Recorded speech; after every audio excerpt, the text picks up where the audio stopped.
Hello and welcome to The Art of Aging, part of the Abundant Aging podcast series from the Ruth Frost Parker Center for Abundant Aging, which is part of United Church Homes. On this show, we look at what it means to age in America and in other places around the world with positive and empowering conversations that challenge, encourage, and inspire everyone, everywhere to age with abundance.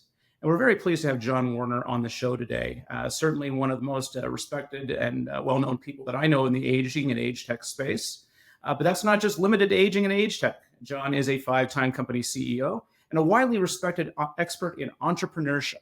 He's held executive leadership roles, including as deputy CEO for a small company we know called ExxonMobil.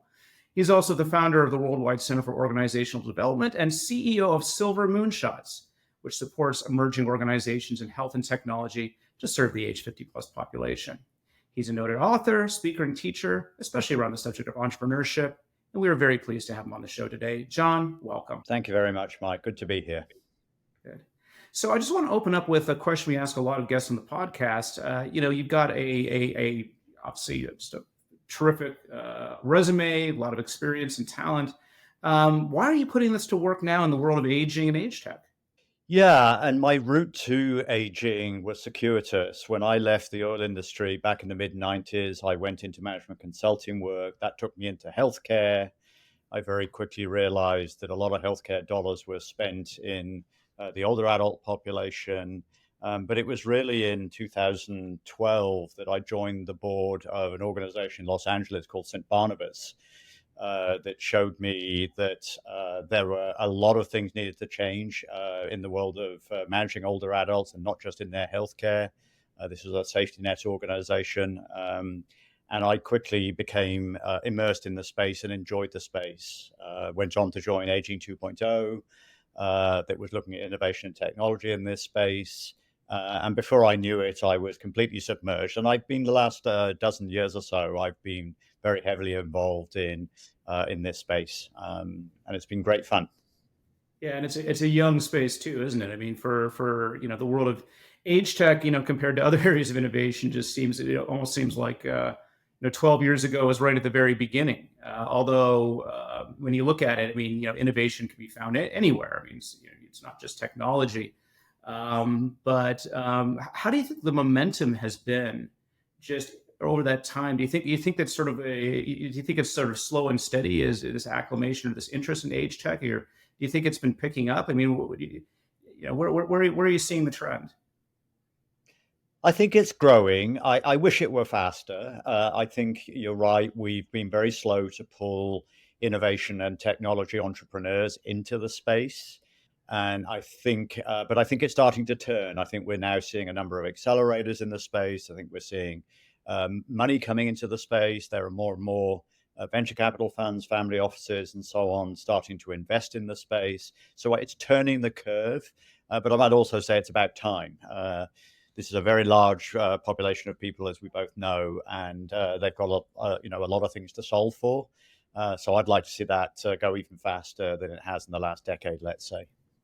Yeah, and it's one of those things where, I always like to say that the two most certain things that I know of trend-wise in terms of where future demand is going to be is, climate change and aging. And so for someone like yourself that sees gaps in the system, it's almost like, whose door do we have to pound on to say, look, this is going to be a tenfold size problem in 5 or 10 years, and we have to work ahead now. But there's also, I think, an opportunity. Let me pose a question to you. Do you believe that that we will, in general, live longer lives, generation to generation? Do you believe that those lives will have more healthy years to them? And what do you think that a longer life with more healthy years, could do for us? What potential do you see there? Yes, I think it's inevitable we'll live longer. I mean, one of the reasons for that is I think we've been successful in, the last 100 years or so, and increasingly, improving healthcare in all sorts of ways, dealing with infectious diseases, dealing with childhood diseases, loss of children very early, and so on. I think that's taken all of that in the right direction. So I think it is inevitable we'll live longer. Whether we live longer in a healthy way is another question. I think we have the potential to do that, and I think we have better diagnostic tools. We have better data now in terms of some of that. But we've also got some unknowns. We know as we've lived longer, for example, so not only be a large population, but one living much longer, that we've got areas like dementia, which have doubled and trebled in the last 20 years in terms of incidence rate. So we need to catch up with some of the new challenges that we're facing in the space. I think the goal is to try and create healthy aging for as long as possible. I think we'd all like to hope that we can sail into our very old years in a healthy way, in a very mobile way, and I think we have potential to do that. Yeah. And I think you're sort of introducing a couple of different, cuts on this. I think we have this, we do have examples that we see right now. I think, we have the example of Italy, where we have negative birth rates. We have the example of Japan that's already, living with a much older population, and also an environment where it's much like the United States, where, immigration is limited. And we seem to have this sort of, this consistent problem of not having enough workforce to deal with it now. And Japan's interesting because, at least culturally speaking, I think we see more and more normals around dementia. What I mean by that, I read the other week that someone's opened up a cafe that or a restaurant that has nothing but people with dementia, serving food, and you get what you get in terms of what turns up at your table to kind of raise awareness. So I guess what I'm getting at here is back to that scalability problem of all these different sort of like specters that we have in the space. So if you look at sort of like the holistic environment of age tech, where do you think we should be? What are the sort of the key challenges do you think that age tech should be addressing? Yeah, that's a very big question, because there are many, many, many realms in which we need to address that. Let me at least start it where you started in terms of big trends. I think the first thing we need to do is recognize that these challenges are here today. And I recently came back from the United Nations, running a whole session on healthy aging over a couple of days as part of Directive 3, which is all about health and well-being, as you all know. And I think we have now got a situation where almost across the planet, with the exception perhaps of Africa and the Middle East to a lesser extent, we've got these burgeoning populations of people. So I think, for innovation and technology, the challenge is one of scale, diversity, and then making sure that the solutions that we're rendering fit the population it's addressing in very particular ways. I think one of the mistakes we've made historically is to generalize about older adults. I mean, even that term suggests that they're all the same. We know we throw the plus sign on the end of 65, and then assume that everyone between that age and 100 or even older is the same. So I think it's not so much that we don't have particular challenges. We have many of them. But I think it's about making sure they're fit for purpose for the population we're serving. And obviously that splits into things that are particularly health related and things that are not. There are many challenges out there which are not to do with just healthcare alone. So I think that's the challenge for the entrepreneur, is to think in that much more nuanced way. And generally speaking, when you're looking at, because I know that you've seen many different solutions in age tech and in innovation, is there a certain process, or is there a certain character about solutions where you look at them and you say, this was designed right, this is a smart way of going about it? And then, what have you seen in the opposite way? What sort of characteristics, jump out at you as well as I guess, a well thought out solution? Yeah, and I'll build on the comments I just made, in as much as where I see greater success, it's always because individuals are talking to real end customers with very sound customer discovery practices, meaning that they're talking to individuals, whether they're at home, whether they're in a clinical setting, whether they're in an adult daycare center, whether they're in community living, institutional living in some way, shape, or form. It's really understanding what the needs are, either for the older adults themselves, or indeed for the people who care for them. There's obviously a very large caregiving population as well that we have to address in that environment. So I think you can distinguish almost 50-50 those organizations that do that well and those that don't. And I think there are practices around that entrepreneurially to do that well, really listen to those older adult voices and their caregivers in particular, and then put that into the design thinking for the product, whatever it may be, in such a way that they're fit for purpose more often than not. And I think it's why we've seen failure. When you've seen failure, I think you can often anchor it back to where the listening hasn't been long enough or deep enough, and therefore it slightly misses the mark. Yeah, and I think that opens up an interesting conversation about data and what we do with it. And I want to actually be the very first podcast, John, to tackle the subject of generative AI. I hope that you're willing to explore this with me. Sure. But at least in senior living, we traditionally have not had a lot of data. But one of our other guests, Victor Wang, had a great analogy about AI and geriatrics and this concept of, if you're a cardiologist, you know everything about the heart. If you're in geriatrics, you tend to know everything about complexity because so many of the factors around aging and living well, it's not just your clinical health, it's your social health and functional health and resources and all of these things. I think there is a promise that AI can kind of make sense of data. What is your, where do you think the power in data comes in this space, or where have you seen it in your past? Yeah. I think it plays a critical role. And in fact, I want to go all the way back to my oil industry days, which is a long time ago now. We're talking about the mid-90s. I used to run a refinery, and in that refinery, I had a lot of equipment, as you would imagine. So, for example, I might have had as many as 400 pumps, mechanical pumps around the refinery, literally pumping product from A to B. Every one of those pumps was monitored. So we were collecting data 7 days a week, 24 hours a day, over the lifetime of that pump. And that pump might last for 15 years. That would be a typical life of a pump before you might replace it altogether. The sad fact is I knew more back in the mid-90s about my population of mechanical pumps because we were monitoring them and remote patient monitoring them. My pager would go off when problems occurred. We'd know when maintenance needed to be done. We knew when we had to refurbish. We knew all of those things at a very high level of detail. We were running data analytics for trends than I do today.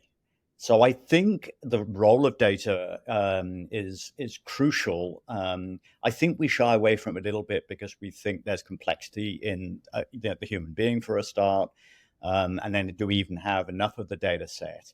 But I think we really do have the opportunity with AI today and with big data and with supercomputers to take the data sets we've got and start to collect it for greater intelligent insight generation. And I think that's fascinating because I think if we take an area you alluded to, which is these, social determinants of health, for example, we know they very often can play as big, if not a bigger role in terms of someone's capacity to thrive than the fact that they might have broken their leg, for example. I mean, that might just be a medical fact, and we can say that plays its role, but it needs to play its role in context. So I think the more we can concatenate the data sets we've got and use AI to perhaps turbocharge that and do it more efficiently, we're going to get better and better insights. And that means our diagnosis, treatment, and recovery pathways are going to be considerably better in the future. And I'm very excited about that. Yeah, and I'm very hopeful in much the same way. And I think that there is a big greenfield opportunity for us in the senior living space and anybody who's experienced with non-clinical supportive care, because there just seems to be this know-how. I know that in our organization, there's just decades of know-how around, just addressing risks associated with social determinants, whether it be food or transport or even loneliness. And I think, when you look at AI and what's available today, it seems to be very, very a lot of the generative supportive models are very clinical because all the clinical care pathways are largely known, or I mean, that's maybe an overstatement. But if you have a wound, clean the wound, bandage the wound, disinfect the wound, whatever, maybe not in that order. For us, we're seeing things like the impact of a pet ownership on people. Pets can be good, but maybe not if they're big or boisterous, for function. I've had another person tell me that, he's sure that longevity is associated with the number of home cooked meals you eat every week. But Yeah. what is that? What is that for you? Is it the fact that you can control the ingredients? Is it the fact that somebody makes it for you, so you have a supportive person in your life? I mean, it's. I'm hopeful that the interpretive AI models can help us unpack that. But when I think about it, I mean, if we're able to achieve that, I think it's gold. Yeah. I'm not sure if you've what you see in your space, or what's sort of coming over your transom in terms of solutions. But are you finding that people are kind of exploring that space now, or is kind of the new fancy stuff kind of going in a different direction? Yeah, it's a mixed picture. I think you make a good point in terms of particularly to take social determinants and whether that pet data is even in the data set in the first place. And I think that's one of the great challenges of AI, right? If we're not collecting the data in the first place, then the ability to leverage it is obviously not there for us. So I think our first challenge is to make sure that we are enveloping the data that we think plays in some way. How far it plays and to what extent it's influential in terms of someone's capacity to thrive, live healthily, be happy, etc. I think is something that we can determine down the road, but we must collect a complete data set in the first place. And I think we can learn as we go. So I think we have to build our databases in such a way as that we can do that. No longer can we collect, for example, episodic data. It might be just blood pressure readings, for example. We should be looking at trends over time. What influences that, in a wider context? Some companies start to do it. I think we're seeing the rise of population health data companies. Very often these are driven by AI solutions now. But again, I would say there's public data that's out there, data that's easily accessible, but there's also other data, private data, unconcatenated data that we need to start thinking about to enrich the models so that we can start looking for causal factors in either decline or in thriving on both sides of the equation. So we're seeing, some healthy beginnings, some healthy shoots. We need to give them time to grow.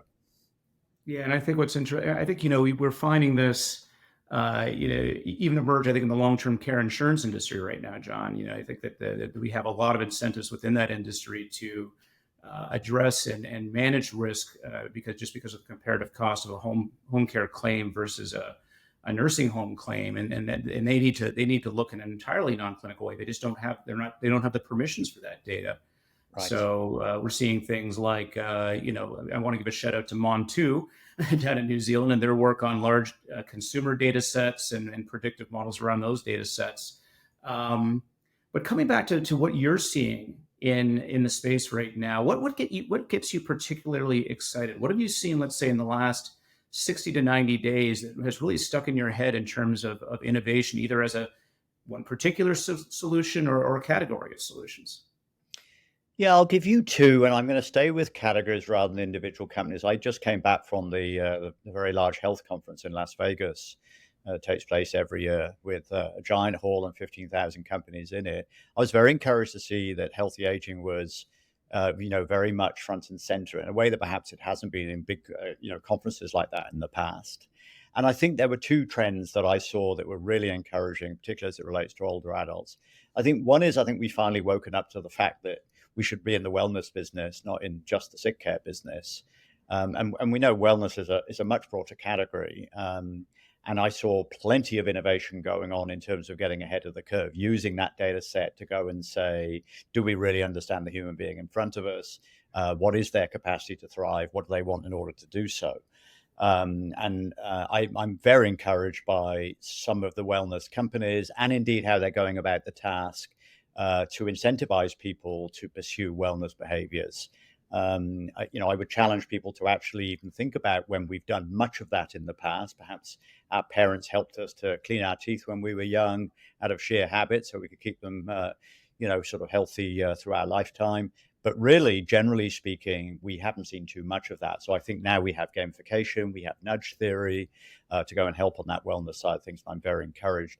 I think the other one, there was a whole pavilion at the conference dealing with food as medicine, with 13 or 14 companies in that space. And I think that's exciting too, because I think we now have got data insights in terms of healthy diet. And of course, what goes with that then is healthy exercise and other things as something we can engage in as habit in order to make us stronger as we age, because there are obviously certain amounts of physiology decline, mental decline, but we can live a longer and more wellnessful life if we've adopted those habits rather earlier.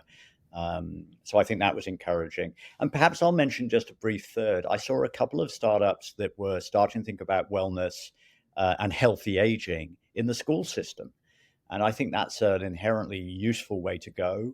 Why not teach people very early on what healthy habits look like in the first place and what wellness looks like in the first place, so those habits can be inculcated, before they fall ill and suddenly get told by a doctor that you have to change your lifestyle when you've had decades of it being perhaps not going in the right direction. So those are just some of the areas that were encouraging to me.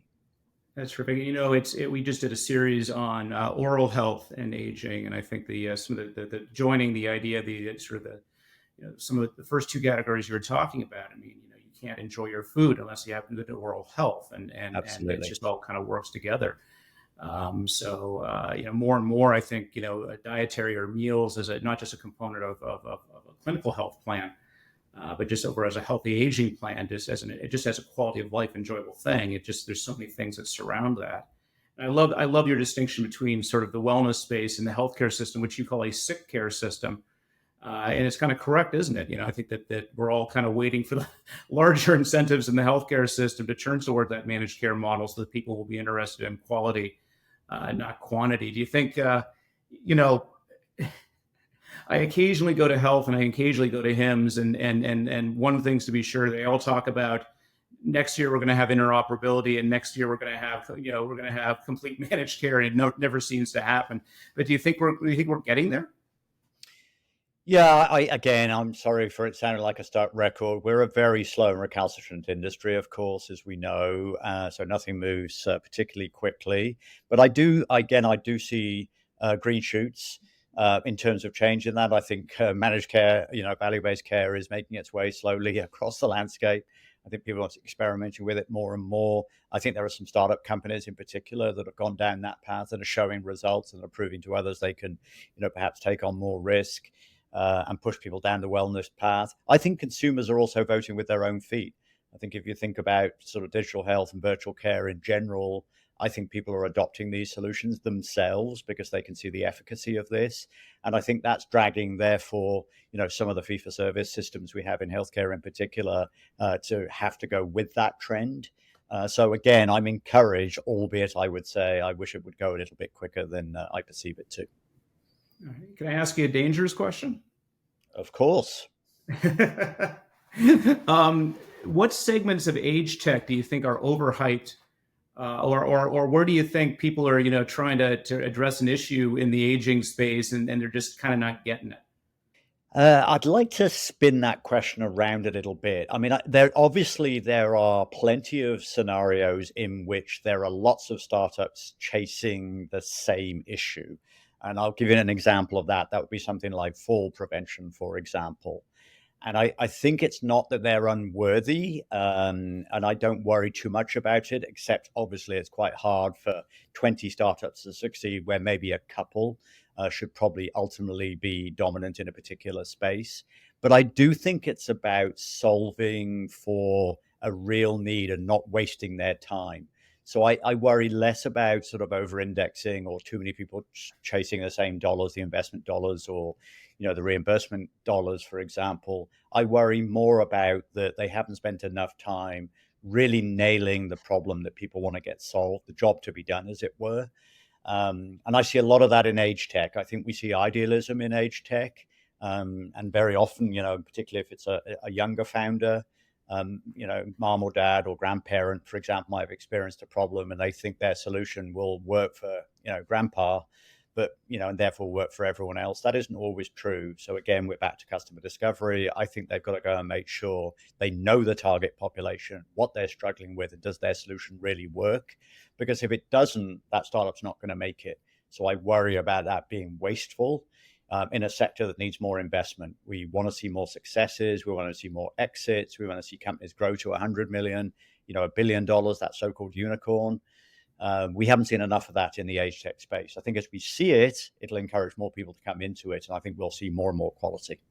Yeah, and I gotta think it's there, John, just because again, with just the overall trending. I mean, just seeing, everyone talks about seeing around corners, but it just seems like the need is right there. I mean, if we just do Yeah. basic math about total addressable market today and total addressable market in the future, changing preferences and whatever, notwithstanding, it just seems like there's a lot out there. But you're right. I think a lot of what drives innovation in the age tech space today is just this, and this is a wonderful, wonderful thing. This wonderful, purposeful act of going out and addressing something. We just had Max Zamko on the show, and Max, and I think I one know of the things Max that well.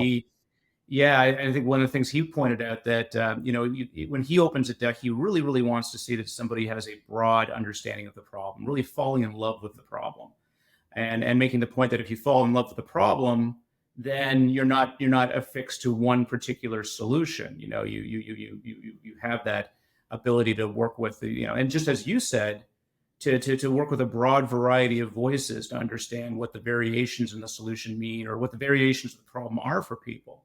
Do you think it's easy to kind of point out companies that do that? I mean, what do you, is it just a feeling you get when you know companies that kind of worked in that way?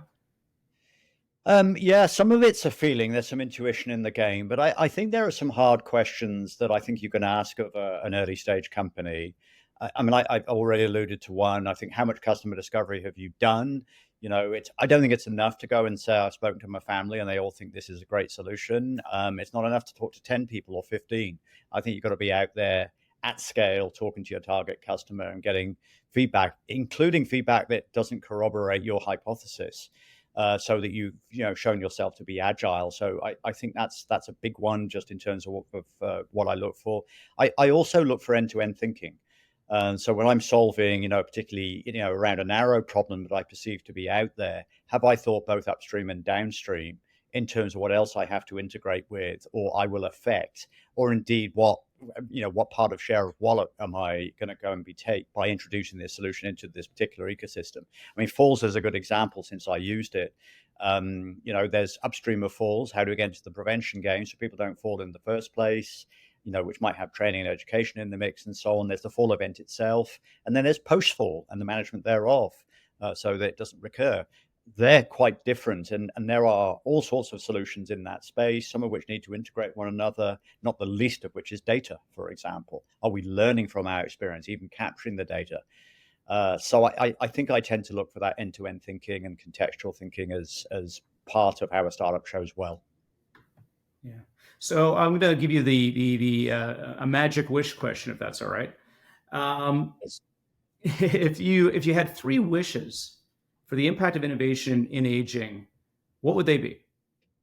So I think they would somewhat anchor to things that I've alluded to. I think number one, I'd love to see more entrepreneurs and even intrapreneurs in the space, which means we envelope some of the bigger companies out there that are perhaps, trying to ideate and innovate as well. Um, because I think we need more people solving for this very large sector of people with actually a very large amount of even B2C discretionary cash on hand who want better solutions, and not just for their health, by the way. They want it for their mobility. They want it for travel. They want it for entertainment. They want it to address social isolation and loneliness. So I think the more we've got at sheer volume level, those people in the space, the better. And the more adept they are around customer discovery and around end-to-end solutions, I think so much the better. So I think that's number one. I think that population needs to understand the older adult community and all of its complexity and nuance. So that's demographically, geographically, psychographically, socially. I think you need to really dig into that space and understand it. So if it were, for example, in community and senior living, and you're going into a SNF environment or you're going into an AL environment, or memory care for that matter, really understanding that community of people, both in terms of who's experiencing that world and who's caring for them in that world. And then third and last is just building on what I said earlier about the wellness side of the coin. I think I'd like to see people engaging more on the early healthy habits, using data and data analytics to help. A big example there would be we've got very rich data, again, which AI is turbocharging now on genetic and genomic data. We know that's quite predictive of a lot of things. It's only one of the mix, but nonetheless, it's important. I think we've got the scope now to really understand. So to go back to that point you made about diet, for example, I think genetically we now know some foods are not good for one person, but might be good for another, and vice versa. I think that's very exciting in terms of where we might go in the future. So it's using those data and data analytics to determine those sorts of outcomes. Wow. Well, Jon, thank you so much for being such a terrific guest on the show. We really appreciate you sharing your thoughts and opinions and knowledge, with our listeners. And we always like to close out these podcasts by asking people, 3 questions about their own perspectives on aging. Is it okay if I ask that of you? Of course. Yeah. But first, can you share with our listeners where we can find you? Hello. Yes, I'm all over social media, so you'll find me. I'm Jon Warner without an H. So you'll find me on LinkedIn, for example. I'm at John C. Warner on Twitter, for example. And people are more than happy to email me. I don't know whether that's going to be in the show notes, but I'm optimaljon@gmail.com, and more than happy to talk to people who are interested in the older adult space and aging and innovation in particular. And I got to say, if anybody out there is looking for a keynote speaker or panelist or anything like that, Jon, I just really enjoyed the work I've seen, at the conference and things like that with you. So we'll share that optimaljon@gmail.com. That's right. But yeah, getting to our 3 questions then. This is the first one. So, Jon, when you think about how you've aged, what do you think has changed about you or grown with you that you really like about yourself? Okay. I think I increasingly see the world as I get older and the challenges that we're faced with in a much bigger picture way than I did when I was younger. So I think these days I take more of an outside in rather than inside out view, rather than to treat every experience almost wholly within the narrow confines that present themselves at first. So I think that's a general superpower of a lot of older adults, and I've experienced it in myself. And what that means is sort of, the second part of that, and what I like about, kind of where I am today is I'm better at making connections between problems and possible solutions these days. So, and I think that's part of having, a curious mind, a curious approach to life. And obviously, I've been around longer to help. Maybe that's why I can see so many more connections. I've just lived a little bit longer. And that's just become hugely enjoyable. I very much enjoy my portfolio life that I have, advising, tens and tens of companies every year about how to think about the old adult community and to show up successfully. So that's perhaps the answer to what I like the most about getting older. I'm going to quote again the bumper sticker on my neighbor's car, and she's in her 80s, and she exemplifies this. The bumper sticker says, "Curiosity never retires." Right. Yep. And I hope it doesn't Yes. retire. Or as John F. Kennedy said, "Learning is life, and life is learning." I've always liked that quotation also. That's cool. All right. So now for question number 2. What has surprised you most about you as you've aged? Yeah, again, it's hard not to put it into 2 things. I think one related thing is my thirst for learning and connection is strong today and growing, and I thought it might diminish. I thought, that might go in the other direction at some point as I've got older, and it hasn't. In fact, it's actually burgeoning, and I think that's great. And then the surprise, perhaps on the other side of the fence is, and it'll be inevitable for a lot of people, I know my physical energy is not what it was when I was in my 20s or 30s or even 40s. So I think the way I think about that is I need to be conscious about that and do what I can to stay fit and strong and agile. I'm a very poor sleeper, for example, and I'm very conscious of it now. that I need to quiet my mind and I need to get after all of that because I know it saps my energy. And when I don't have energy, it stops me from doing some things that I love and enjoy. So I think that's the other thing that's been a bit of a surprise is to see the fall off in energy, which has just come with later years. Yeah, yeah. Another one of our guests had mentioned, I think it's the Botswanan language. Botsofe is the concept, and what it is a concept that as the body, if the body physically slows, then that gives your brain, your mental, it gives you more time for reflection and for mental energy and to kind of, this is the time for me to be creative, or I'm butchering it, John. but Yeah. they sort of see as the physical capability declines, the mental and creative ability can rise. So that's what I think it is. I think that's right. And I mean, one example of that for me is I sometimes have to force myself because my energy's low. Today's a good example. I said this morning I would go to the gym later in the day. I think the trick is not to blow that off because I know my physical and my mental energy are a pathway to keeping me sort of bright and alert and curious. So I think it's maintaining that kind of discipline. Very good. Okay, last question for you. Is there someone that you've met or been in your life that has set a good example for you in aging? Someone that inspires you to age abundantly? Well, many people fit that bill. But my favorite, someone I've known for a long time, who is a woman who is 92 today, who continues to live life fully by reading, writing, traveling, socializing. I just picked her up at the airport last night, having traveled all the way to Dallas to go and see her son. Um, she takes on leadership roles in her community, in church. She is such an inspiration that it's hard not to nominate her as someone that I think has really demonstrably lived a very full life and continues to do so. Long may she continue. That's amazing. Thank you so much for sharing that.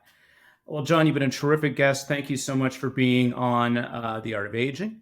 And most especially, thank you to our listeners for listening to this episode of The Art of Aging, which is an initiative from the Ruth Frost Parker Center for Abundant Aging, and which is also part of United Church Homes. And we want to hear from you.